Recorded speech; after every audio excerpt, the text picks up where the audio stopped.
کہ آج عید پڑھنے کے بعد، نماز پڑھنے کے بعد سب سے پہلا کام جو آپ کرتے ہیں وہ کیا ہے؟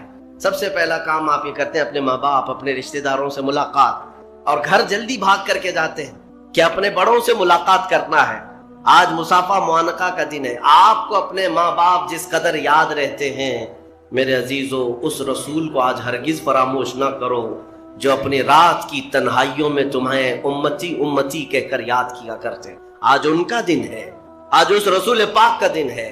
سورج کے ڈوبنے سے پہلے پہلے تک کثرت سے میرے آقا کی بارگاہ میں بیٹھ کر درود بھیجو اور عرض کرو کہ آقا آج میری خوشی کا دن ہے۔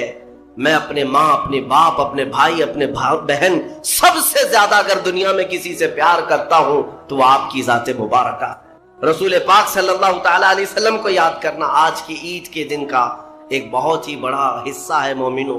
باقی میں دوسروں کے بارے میں نہیں کہہ سکتا جن لوگوں نے آج کی عید کو جوا کا اڈا بنا لیا ہو، شراب پینے کا ذریعہ بنا لیا ہو، سینما تھیٹر پہ جا کر کے عیش کرنے کا ذریعہ سمجھاؤ۔ میں سمجھتا ہوں کہ ان کے اندر روح اسلام نہیں آئی۔ اگر اسلام کی روح ہوتی، اگر ایمان ان کے قلب میں بشاشت پیدا کر چکا ہوتا تو ہرگز وہ ایسی جگہ قدم بھی نہیں رکھتے۔ اے میرے عزیزو، آج مصطفیٰ کریم صلی اللہ علیہ وسلم کے سچے غلام بن کر کے دکھانے کا بھی دن ہے۔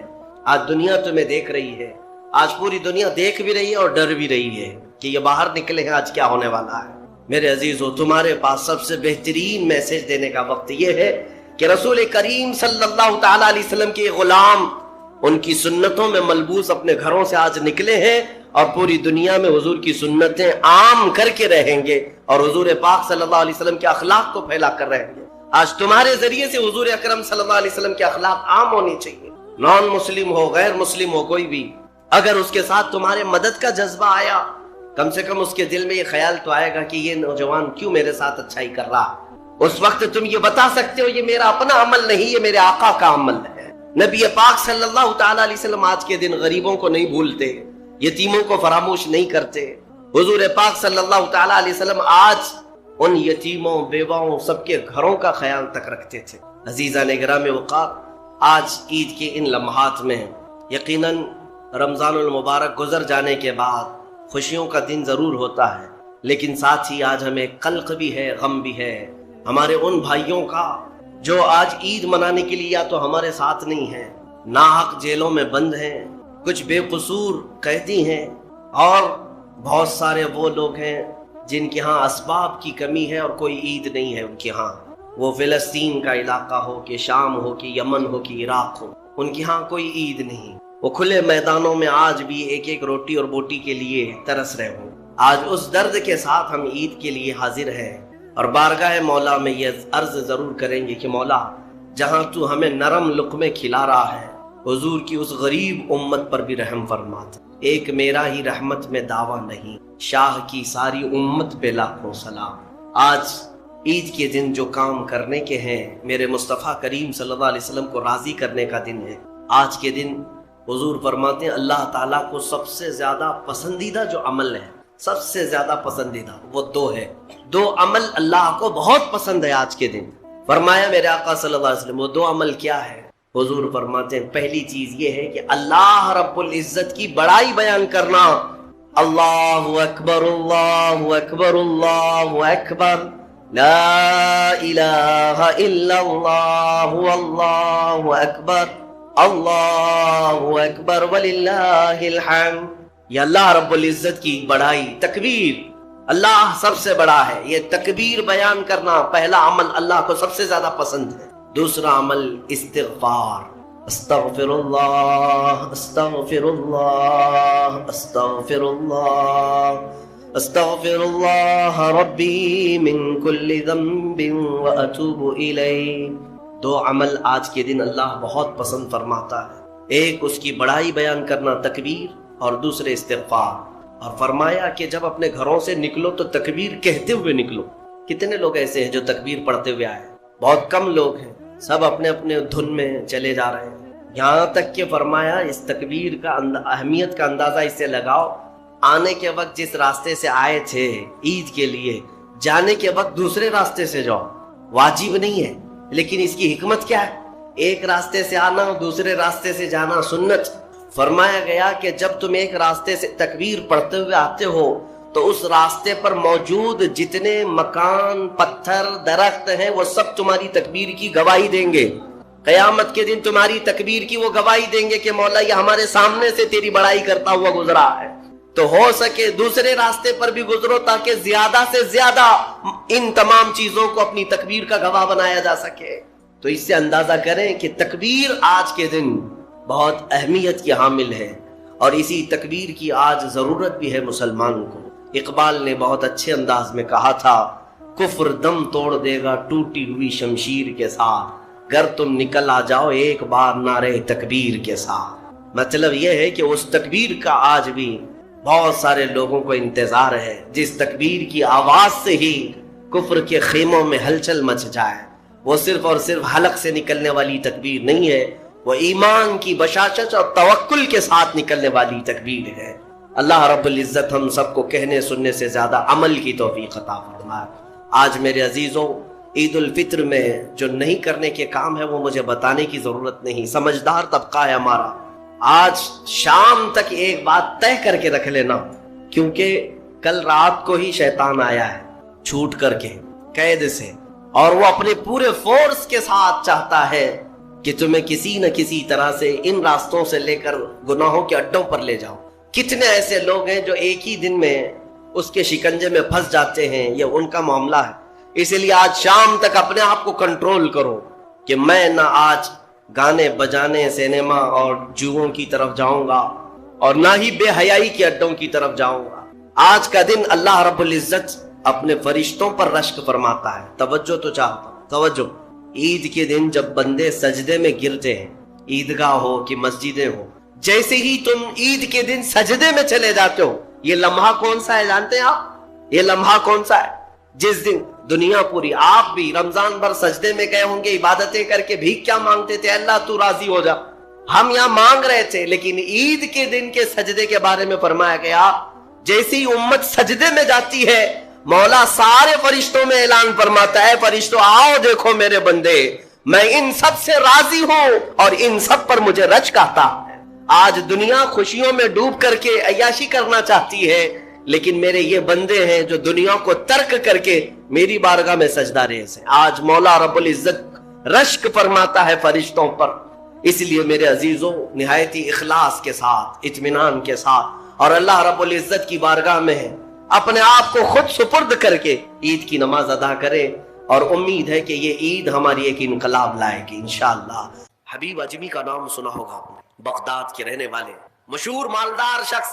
پیسہ بہت تھا، لیکن معاملہ یہ تھا کہ سود پر پیسہ، سود کا کاروبار، لوگوں کو سود دینا، لوگوں سے سود لینا، یہ کاروبار چلتا تھا. مسلمانوں، اگر اپنے معاشرے میں سود کی بلا ہے تو فوراً توبہ کر. میرے آقا صلی اللہ علیہ وسلم کا فرمان عالی شان ہے، جس نے سود کا ایک لقمہ کھایا وہ گناہ اتنا بڑا ہے کہ جیسے کہ کعبے کے سامنے اس نے اپنی ماں سے زنا کیا. یہ بہت خطرناک چیز ہے. لوگ اس کو آج ہلکے میں لیتے ہیں. پیسہ ڈبل کرنے والا سسٹم مسلمانوں کو بہت جلدی پسند آتا ہے. کوئی بھی آ جائے کمپنی، چیٹ فنڈ کمپنیاں صرف مسلمانوں کے محلے میں ہی کامیاب ہوتی ہیں، باقی جگہ نہیں. لاکھ روپے دو اور تم گھر میں نواب صاحب بیٹھے رہو، ہر مہینہ 10-10 ہزار آتا رہے، یہ پتہ ہی نہیں کہ کس طرح سے آتا ہے.